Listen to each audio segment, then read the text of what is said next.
देशे विशदेति रम्ये ज्योतिर्मयं चन्द्रकलावतंसं भक्तिप्रदानाय कृपावतीर्णं तं सोमनाथं शरणं प्रपद्ये तं सोमनाथं शरणं प्रपद्ये श्रीशैलसङ्गे विबुधातिसङ्गे तुलाद्रितुङ्गेऽपि मुदा वसन्तं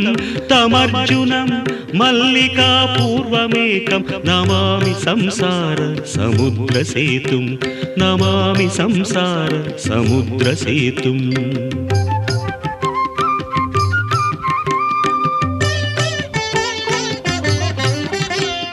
अवन्तिकायां विहितावतारं मुक्तिप्रदानाय च सज्जनानाम् अकालमृत्योः